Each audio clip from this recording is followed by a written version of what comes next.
Hello student, this is Mohit Meher. Brain storm the daily challenge series में आप सभी का स्वागत है। इसमें आपको डेली क्वेश्चन मिलते हैं, आप उनको सोल्व करते हो और अगले दिन उसके सॉल्यूशन मिलते हैं। तो आपको कल भी एक क्वेश्चन मिला होगा, आई होप आप सभी ने उसको सोल्व किया होगा। तो चलिए उस क्वेश्चन को देखते हैं और सोल्व करते हैं। क्वेश्चन है हमारा, a homogeneous cylinder is placed between two massless plates AO and BO hinged together at O as shown in the figure. The axis O1 of the cylinder is parallel to the axis of the hinge. Both axes are horizontal and lie in the same vertical plane. The plates compress the cylinder under the action of two equal and opposite horizontal force P applied at point A and B.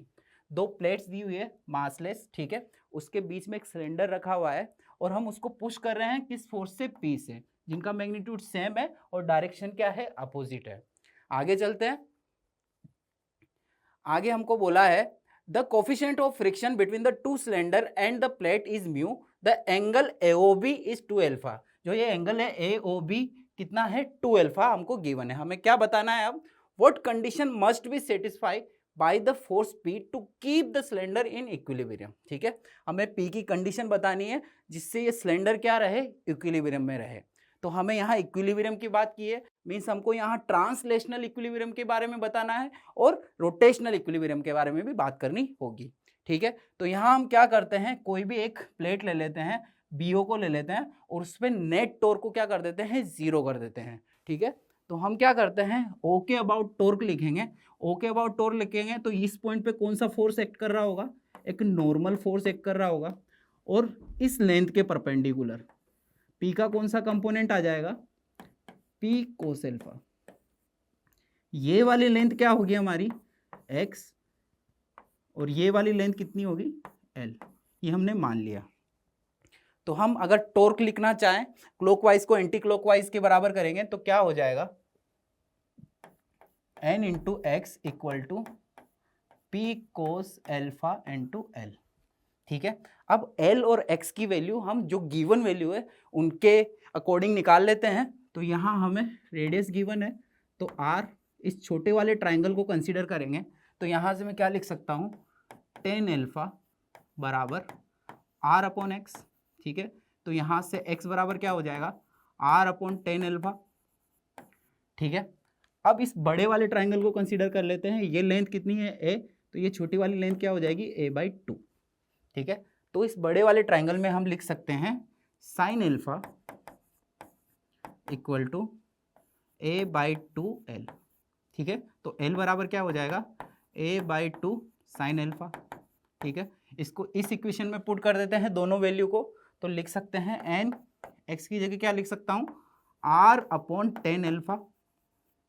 ठीक है, और यहाँ लिख सकता हूँ P cos alpha upon A/2 sine alpha. ठीक है, तो tan अल्फा से tan अल्फा कट जाएगा, n बराबर क्या आ जाएगा बच्चों? PA upon 2R।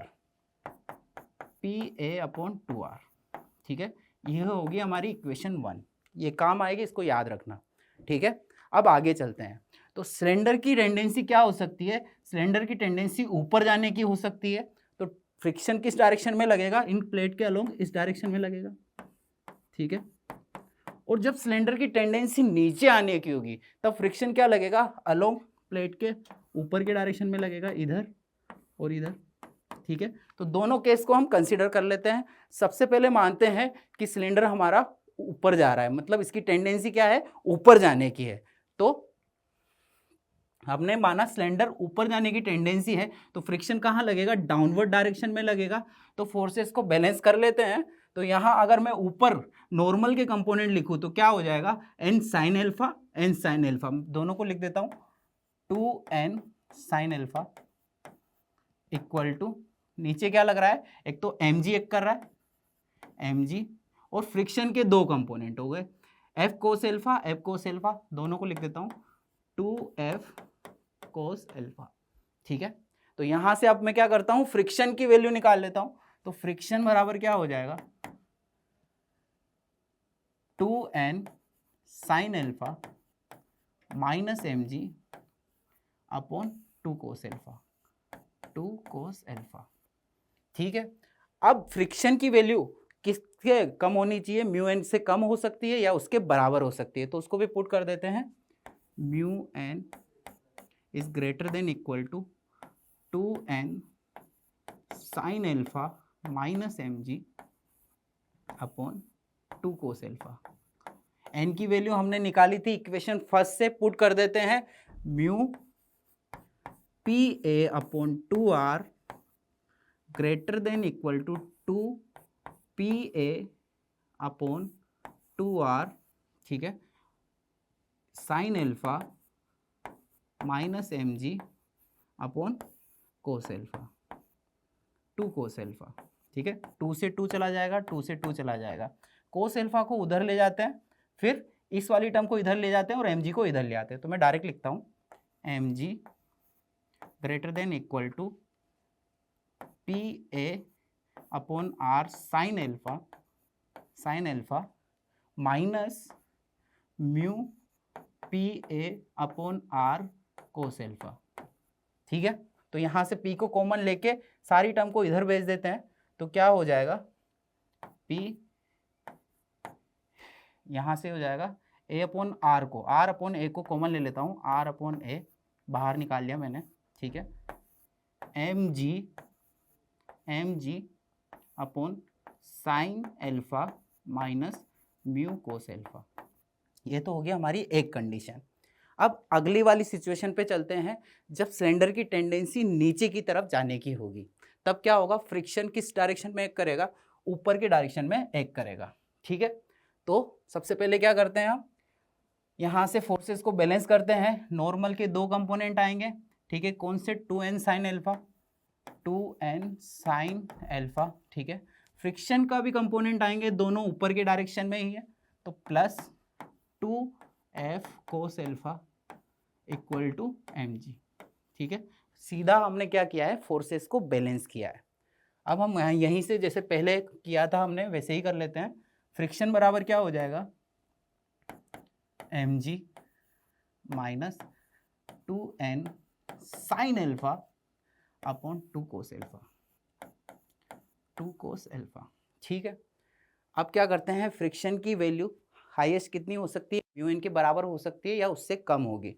तो लिख देते हैं mu n is greater than equal to mg minus 2n sine alpha upon 2 cos alpha, ठीक है।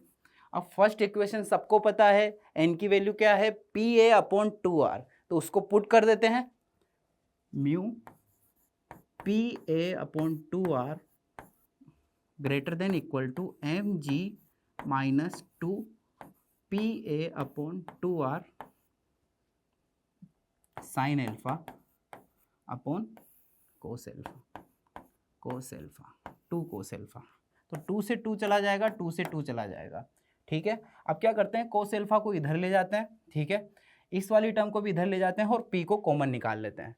तो लिख सकता हूँ mu P A upon R cos alpha plus 2 से 2 तो कट गया, P A upon R sine alpha is greater than equal to mg, ठीक है। p को कॉमन निकाल के बाकी सारी टर्म को mg के नीचे ले जाते हैं, तो लिख सकते हैं p is greater than equal to mg, ठीक है। r अपॉन ए को बाहर लिख देते हैं, r अपॉन ए, ठीक है। mg के नीचे क्या आ जाएगा, mg के नीचे आ जाएगा कोस एल्फा, म्यू कोस alpha plus sine alpha, mu कोस एल्फा प्लस साइन एल्फा। तो हमारे कौन से ऑप्शन सही है, एक बार चेक कर लेते हैं। हमारा ए ऑप्शन भी बिल्कुल सही है और बी ऑप्शन भी बिल्कुल सही है। फाइनल आंसर से मैच कर लेते हैं, हमारे आंसर बिल्कुल मैच कर रहा है। तो इसके बाद आपको क्या होगा, ब्रेनस्टॉर्म सीरीज का नेक्स्ट क्वेश्चन मिलेगा, उसको सोल्व करना है और इस वीडियो के कमेंट सेक्शन में उसका आंसर देना है।